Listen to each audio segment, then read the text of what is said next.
Hello students, this is Kavita Berage. I welcome you all in this video. Today we are going to start a chapter of class 8th Honeydew, and the name of the chapter is The Great Stone Face 1. So this is the part 1 of this chapter. So let's start. It's before you read. Okay. Seen from a distance, hilltops and huge rocks seem to assume various shape ना। जब हम किसी दूर जगह से किसी हिल tops को या किसी ह्यूज रॉक्स को देखते हैं तो वो हमें कैसे दिखते हैं, काफ़ी वेरियस शेप में दिखते हैं, अलग अलग शेप्स में दिखते हैं। दे में रिसेंबल एन एनिमल और अ ह्यूमन फिगर। वो जो शेप्स होते हैं, रॉक्स होते हैं, वो कैसे दिखाई देते हैं, किसी एनिमल के फिगर की तरह या किसी ह्यूमन बीइंग के फिगर की तरह दिखाई देते हैं। People attribute stories to these shapes, और लोग जो हैं इन शेप्स को लेकर काफ़ी स्टोरीज़ क्रिएट करते हैं। Some stories come true, other don't, और कुछ स्टोरीज़ जो होती हैं कुछ सही हो जाती हैं और कुछ नहीं हो पाती हैं। The Great Stone Face is one such shape that reminds the inhabitants of the valley of a prophecy.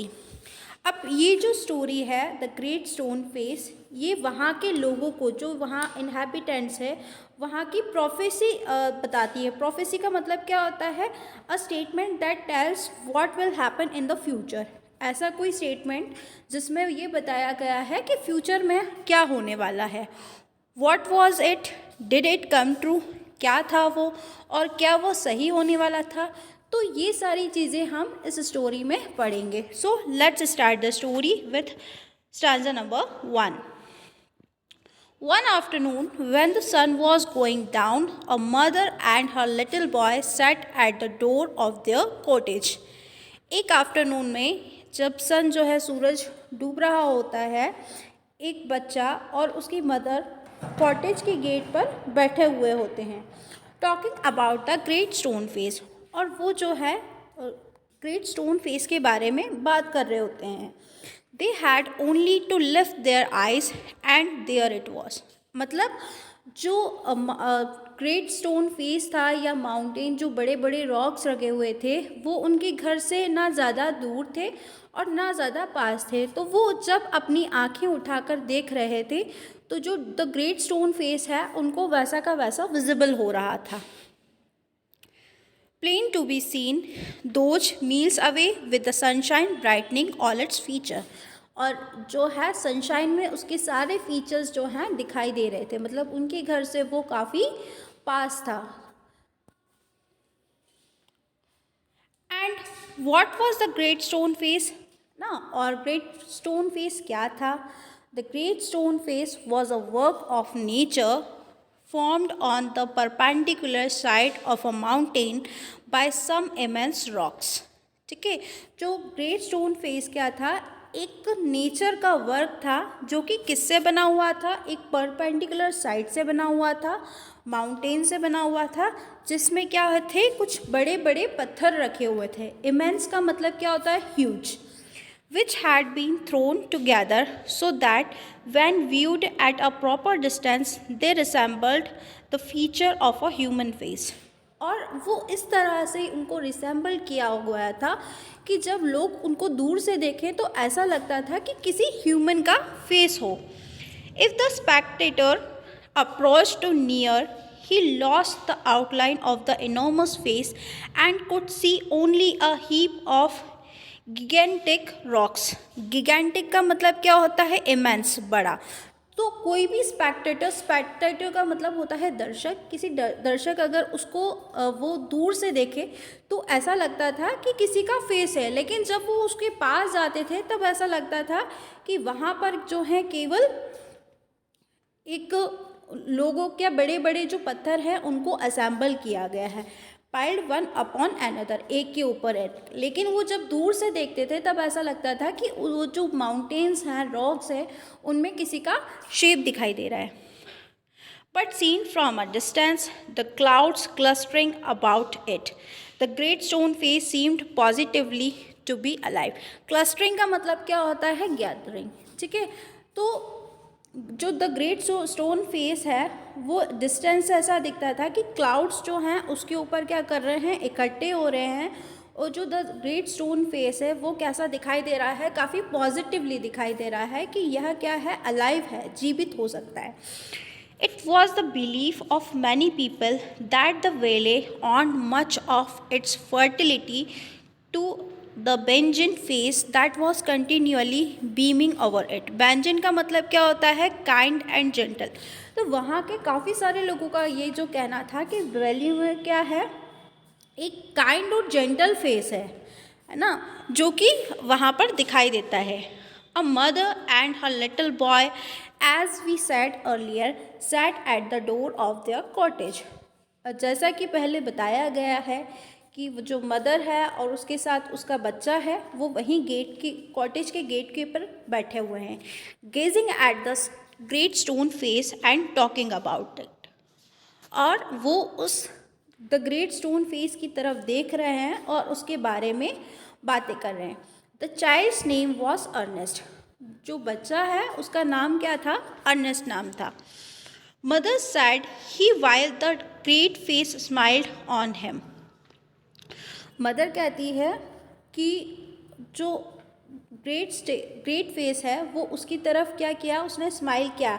I wish that I could speak, for it looks so very kindly that its voice must indeed be pleasant. ना, मतलब वो बच्चा उसको देख के कह रहा है कि काश मैं इससे बातें कर पाता, क्योंकि इसका फेस जो है वो काफ़ी कैसा दिख रहा है? ये कैसा दिखता है? काफ़ी काइंड दिखता है। और इसको देखकर क्या होती है? ऐसा लगता है कि अगर ये बोले तो इसकी आवाज़ कैसी लगे? काफ़ी प्लीजेंट लगे।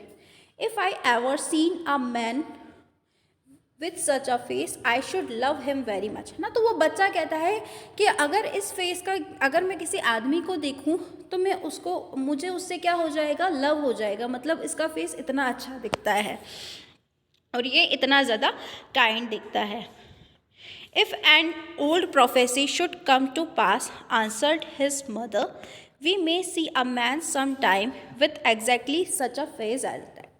है ना, जो पुरानी उनकी प्रोफेसी थी ना, वो उसकी मदर आंसर देती है कि अगर हम we may see a man some time, अगर हम किसी आदमी को देखते हैं with exactly such a face at that, है ना, तो उसका फेस कैसा होगा? एग्जैक्टली ऐसा ही होगा। What prophecy do you mean dear mother? तो जैसे ही मदर ने ऐसा कहा तो बच्चा उनसे पूछता है कि किस टाइप की प्रोफेसी की आप बात कर रही हैं। ईगरली इंक्वायर्ड अर्नेस्ट। अर्नेस्ट जो है ईगरली ये सारी चीज़ें पूछता है। Please tell me about it. ना, तो बच्चे के अंदर क्या होती है? क्यूरियोसिटी पैदा हो जाती है। तो वो उसकी मदर से पूछता है कि आप किस प्रोफेसी की बात कर रहे हैं, आप मुझे इसके बारे में बताएं। So his mother told him a story that her own mother had told her. तो उसकी मदर जो है उसको स्टोरी सुनाती है जो उनकी मदर, जो अर्नेस्ट की दादी हैं, सॉरी नानी हैं, उन्होंने उनको सुनाई थी। तो वही स्टोरी वो उनको सुना रही हैं। When she herself was younger than little Ernest. और ये स्टोरी कब की थी? जब वह अर्नेस्ट से भी छोटी थी। That at some future day a child should be born near her here was so destined to become the greatest and noblest person of his time। है ना, तो वो कहती हैं कि इसी फेस का कोई बच्चा है फ्यूचर में जाकर होगा, जो ग्रेट स्टोन से मिलती हुई उसका फेस होगा, और वो क्या होगा? वो काफ़ी काइंड होगा, ठीक है, नॉबलेस्ट पर्सन होगा उसके टाइम का। And whose face in manhood should bear an exact resemblance to the great stone face. है ना, और उसका जो फेस है वो बिल्कुल एग्जैक्ट किसकी तरह होगा? द ग्रेट स्टोन फेस की जैसा होगा। तो इस तरह की प्रोफेसी जो है पुराने लोगों में चल रही थी। Many still had faith in this old prophecy, but others took it to be nothing but idle talk. At all events, the great man of prophecy had not yet appeared. है ना, तो वो कहती है कि काफ़ी लोगों में जो है ये बातें चल रही हैं, लेकिन इस तरह का कोई भी द ग्रेट स्टोन फेस जो है अभी तक उनको दिखाई नहीं दिया है। O mother, cried Ernest, clapping his hand above his head, I do hope that I shall live to see him, है ना। तो वो बच्चा है काफ़ी जो है एक्साइटेड हो जाता है और उसके सर के ऊपर जो है क्लैपिंग करने लग जाता है और वो कहता है कि काश ऐसा हो कि मैं भाई जो है उसको देख पाऊँ। His mother was an affectionate and thoughtful woman. जो उसकी मदर होती है वो अपने बच्चे से काफ़ी अफेक्शनेट होती है, काफ़ी प्यार करती है और काफ़ी मतलब जो थॉटफुल होती है, मतलब जो भी वो अपने बच्चे से कहती है वो काफ़ी सोच समझ के कहती है। It was proper she thought not to discourage the fanciful hopes of a little boy. मतलब जो भी था प्रॉपर था और उन्होंने काफ़ी थॉटफुल तरीके से कहा था कि ताकि वो किसी उनका जो छोटा बच्चा है उसकी होप को वो ना तोड़े। So she said to him perhaps you may. तो वो बच्चे से कहती है कि बिल्कुल तुम उसको देख पाओगे। And Ernest never forgot the story that his mother told him. और अर्नेस्ट ने वो स्टोरी कभी नहीं भूली जो उसकी मदर ने उसको सुनाई थी। It was always in his mind when ever he looked upon the great stone face. और वो स्टोरी उसके माइंड में हमेशा थी जब भी वह द ग्रेट स्टोन फेस की तरफ देखता था। He spend his childhood in the log cottage where he was born. और उसने जो है अपना चाइल्डहुड है, अपना बचपन है, वो एक लॉग कॉटेज में बिताया था जहाँ वह पैदा हुआ था। Was dutiful to his mother and helpful to her in many things. और वह बच्चा काफ़ी ड्यूटीफुल था, आज्ञा मानता था और अपनी मदर की हर काम में हेल्प करता था। Assisting her much with his little hands and more with his loving heart. और वो अपने छोटे छोटे हाथों से जो है अपनी मदर की मदद करता था, उस सभी कामों में उनको असिस्ट करता था और सारे काम जो है वो अपने हार्ट से करता था, अपने दिल से करता था। In this manner, from a happy yet often pensive child, he grew up to be a mild and quiet youth. अब बच्चा जो है इसी तरह से सारी चीज़ें चलती गई और बच्चा अब थोड़ा बड़ा हो चुका है। Ernest had no teacher, but the great stone face become one to him. ठीक है, अर्नेस्ट का वहाँ पर कोई भी टीचर नहीं था, लेकिन वो हमेशा जो है द ग्रेट स्टोन फेस को देखता था और वो उसकी जैसा बनना चाहता था। When the work of the day was over, he would gaze at it for hours until he began to imagine that those vast features recognized him and gave him a smile of kindness and encouragement. ठीक है, तो जब भी उसका सारा काम वो ख़त्म कर लेता था वो काफ़ी घंटों जो है वो जो ग्रेट स्टोन फेस है उसको देखता रहता था, क्योंकि उसको काफ़ी उससे ऐसा लगता था कि वो उसकी तरफ स्माइल कर रहा है काइंडनेस से और उसको क्या कर रहा है, इनकरेज कर रहा है।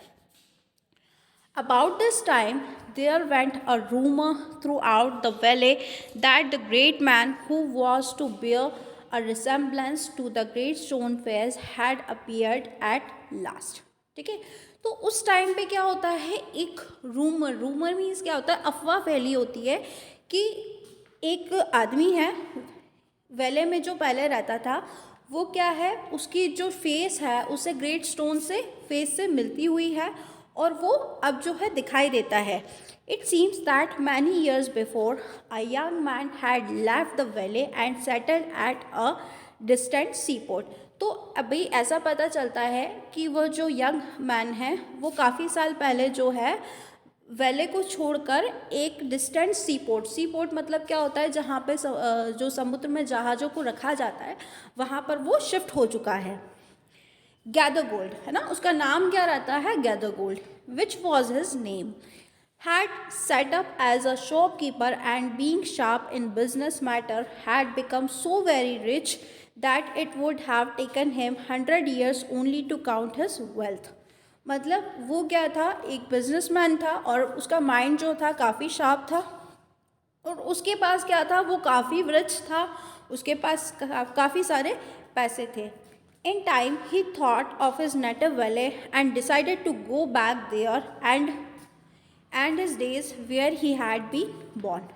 तो उसने डिसाइड किया कि जो है उसकी नेटिव वैले है, जो उसकी नेटिव प्लेस है, वो वहाँ पर जाए वापस और उसका जो बाकी का समय है ना, वो वहाँ पर स्पेंड करे जहाँ पर वो पैदा हुआ था। Ernest had been deeply stirred by the idea that the great man, stirred का मतलब क्या होता है, moved, ठीक है। तो अर्नेस्ट वहाँ से जो है मूव्ड हो जाता है उस आदमी के बारे में सोचते हुए। The noble man, the man of prophecy, after so many ages of delay was at length to be seen in his native valley, है ना। मतलब लोगों में काफ़ी रूमर्स होते हैं कि काफ़ी जो नोबल मैन है, ग्रेट मैन है, ठीक है, और काफ़ी समय के बाद जो द मैन ऑफ प्रोफेसी है जिसके बारे में बात की जा रही थी कि वो फ्यूचर में दिखेगा, तो ये सारी चीज़ें थी। तो जो इस नेटिव वैली से है अब उसको देखा जाएगा। While the boy was still gazing up the valley one day and imagining that the great stone face return his gaze, the noise of wheels was heard and a crowd of people cried. अब क्या होता है कि वो बच्चा जब एक बार उसकी दिन भर का रूटीन था कि वो क्या करता था, जो सारे कामों से फ्री होकर द ग्रेट स्टोन फेस को गेज करता रहता था, घूरता रहता था। तो एक दिन ऐसा ही हुआ कि वो उसको देख रहा था और सडनली क्या होती है, उसको आवाज़ सुनाई देती है व्हील्स की, ठीक है, और लोगों की भीड़ की आवाज़ सुनाई देती है। Here comes the great mister Gathergold, और जो है वो मिस्टर गैदरगोल्ड अब आ जाता है। A carriage drawn by 4 horses dashed round the turn of the road. अब एक कैरेज रहती है, गाड़ी रहती है जिसमें 4 हॉर्सेस लगे होते हैं और जो है एक वो रोड पर आकर टर्न करती है। Within it, thrust partly out of the window, appeared the face of an old man with yellow skin. The very image of the great stone face, shouted the people. Sure enough, the old prophecy is true. Here we have the great man at last. तो वहाँ पर क्या होता है कि उसकी जो image है ग्रेट स्टोन फेस की, ठीक है, तो लोग जो है चिल्लाते हैं कि भाई जो ये ग्रेट स्टोन की इमेज आ चुकी है और जो ओल्ड प्रोफेसी है वो अब जो है ट्रू हो चुकी है, ठीक है। And what greatly puzzled Ernest, they seemed actually to believe that here was the likeness which they spoke of. He turned away sadly from the wrinkled shrewdness of that unpleasant face. अब क्या होता है, वो बच्चा उसको घूरता है ना, तो जो उसका फेस रहता है, जो गैसगोल्ड का फेस रहता है, वो उससे मिलता जुलता नहीं रहता है, तो वो काफ़ी क्या हो जाता है, सैड हो जाता है। Where the stone face seemed to say, he will come, fear Ernest the man will come, है ना। और फिर उसको ऐसा लगता है जब वो ग्रेट स्टोन फेस की तरफ देखता है तो उसको ऐसा फील होता है कि स्टोन फेस उससे बातें कर रहा है कि ये वो इंसान नहीं है, लेकिन वो जो इंसान है वो बहुत ही जल्दी आएगा। Okay, so students, this was the part first and we will continue the another part of next video. Thank you.